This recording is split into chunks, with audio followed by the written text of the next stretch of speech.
Aujourd'hui, nous allons revoir l'une des nuits les plus inoubliables de la carrière de Mike Tyson. Une nuit où les compétences techniques de la boxe ont été mises en second plan, tandis que la pure émotion, l'anxiété, la peur et l'intimidation ont déterminé le résultat du combat avant même que la première cloche ne sonne. Imaginez ce que c'est que d'être confronté à l'un des boxeurs les plus redoutés de l'histoire. Aujourd'hui, nous vous ramenons à une nuit inoubliable où la peur, la stratégie et la force se sont réunies dans l'un des combats les plus impressionnants de Mike Tyson. Préparez-vous à revivre chaque moment de cette bataille épique. D'un point de vue psychologique, c'était l'une des stratégies avant le combat les plus ingénieuses, mais aussi les plus impitoyables que le monde de la boxe avait connues jusqu'à ce moment-là. Décomposons cela en détail. Pour beaucoup, la partie la plus difficile d'un combat n'est pas le combat en lui-même, mais le processus d'entraînement. Bien que cela puisse paraître surprenant, de nombreux boxeurs affirment que le plus facile dans leur métier est précisément l'acte de se battre.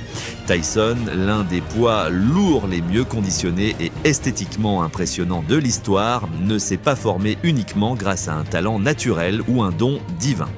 Dire que son succès était uniquement dû à son talent serait minimiser le sacrifice nécessaire pour atteindre la perfection en boxe. Son succès reposait sur une loyauté inébranlable envers le sport, une éthique de travail inflexible et une routine rigoureuse d'entraînement et de nutrition. Tyson a établi de nouveaux standards de ce que signifie travailler dur. Une journée typique de Mike Tyson pendant un camp d'entraînement commençait à 4 heures du matin, sans besoin de réveil. Son corps savait simplement quand se lever. Après quelques étirements, il partait courir environ 10 km à un rythme décent avant de rentrer chez lui pour une courte sieste. Au réveil, Tyson prenait un petit déjeuner nutritif accompagné d'un litre d'eau et de quelques suppléments comme le magnésium, le zinc, la vitamine D et le complexe B. À midi, commençait la partie la plus exigeante de la journée, 2 heures entièrement dédiées à la boxe, où il effectuait des exercices avec des mitaines, des entraînements de vitesse et des rounds de sparring intensifs. Il affrontait régulièrement des rivaux habituels de sa salle de sport, comme James Broad et Oliver McCall, qui l'aidaient à perfectionner sa technique. Cela était suivi d'un déjeuner qui pouvait consister en poulet bouilli avec du riz ou en steak avec des pâtes, soigneusement préparé par Camille, l'épouse de Cus D'Amato, son mentor. À chaque repas, Tyson buvait des jus de fruits naturels pour maintenir ses niveaux d'énergie élevés. Après le déjeuner, il retournait à la salle pour plus de travail de boxe, cette fois-ci en se concentrant sur le perfectionnement de son célèbre style peekaboo, en utilisant un sac de frappe sous la supervision de Kevin Rooney, son entraîneur de confiance. La journée se poursuivait avec 1 heure de vélo stationnaire pour détendre les muscles, suivie d'une épuisante routine d'exercices corporels comprenant 5 cents squats, 5 cents abdominaux, 350 pompes et des entraînements innovants pour le cou et les trapèzes, conçus pour augmenter la résistance de Tyson au coup. Vers 7 heures du soir, il prenait son dernier repas de la journée. Avant de dormir, Mike Tyson avait l'habitude de faire une légère marche ou un jogging léger pour se détendre, puis il passait la soirée à regarder des vidéos de ses futurs adversaires ou de ses boxeurs préférés du passé. À 9 heures du soir, il était déjà au lit, prêt à répéter le même cycle le lendemain, 6 jours par semaine, pendant un mois entier avant chaque combat. Mike Tyson et Michael Spinks se préparaient pour l'un des combats les plus attendus de la décennie. Mais ce qui rendait cette rencontre si intrigante n'était pas seulement l'affrontement de 2 boxeurs invaincus, mais la manière distincte dont chacun abordait le défi. Alors que Tyson, avec son entraînement brutal et sa mentalité de guerrier, se positionnait comme un prédateur implacable, Spinks comptait sur son astuce et sa technique raffinée. Mais il y avait un élément dans son comportement qui révélait une faiblesse jamais vue auparavant, la peur. Les 2 boxeurs savaient que le résultat de cette nuit serait crucial pour leur légende. L'entraînement de Tyson était presque mythique. Il commençait ses journées avant que le soleil ne se lève, sans besoin de réveil. Son corps était déjà synchronisé avec la discipline qui l'avait conduit au sommet du monde de la boxe. Le fait qu'il puisse se réveiller et courir 10 km sans effort apparent n'était qu'un indicatif de l'engagement extrême qu'il avait envers le sport. Ce niveau de dévouement lui conférait une confiance inébranlable. Tyson n'entraînait pas seulement son corps, il préparait aussi son esprit pour le combat, s'assurant d'être dans un état mental où la peur n'avait pas sa place. Pendant ce temps, à Saint-Louis, Michael Spinks faisait face à un défi très différent. Malgré sa carrière impressionnante dans la catégorie poids lourd où il avait réalisé des victoires emblématiques comme celle contre Larry Holmes, il savait que le combat contre Tyson serait différent.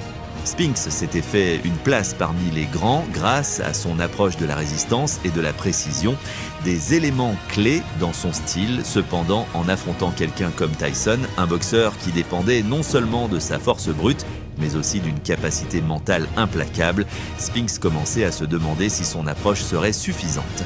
L'entraînement de Spinks se concentrait sur des exercices explosifs, lui permettant de maintenir le rythme intermittent de la boxe. Il n'avait ni la taille ni la force naturelle de nombreux adversaires dans la catégorie poids lourd. Il se concentrait donc sur l'agilité et l'endurance. Mais cette fois-ci, la stratégie qui avait été son plus grand allié se confrontait à son plus grand défi, un Tyson qui ne donnait pas de répit et obligeait ses rivaux à se battre à son rythme. Spinks, bien que physiquement extrêmement préparé, faisait face à un ennemi beaucoup plus grand, la peur. Les différences entre Tyson et Spinks se voyaient non seulement dans leur style de combat, mais aussi dans leur personnalité. Alors que Tyson était connu pour son agressivité et son sérieux inflexible, Spinks était plus détendu et tendait à voir le côté positif des choses, même dans les moments les plus sombres. Cette différence a été évidente lors de la conférence de presse précédant le combat. Spinks, malgré ses efforts pour maintenir une apparence calme, n'a pas pu cacher son anxiété. Tyson, en revanche, restait impassible, conscient qu'il avait déjà gagné la première bataille, celle du mental. Le combat qui a eu lieu le 11 juin 1988 était l'un des plus attendus de l'année.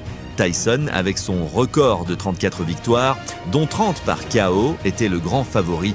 Sa présence sur le ring était intimidante et la pression sur Spinks était palpable.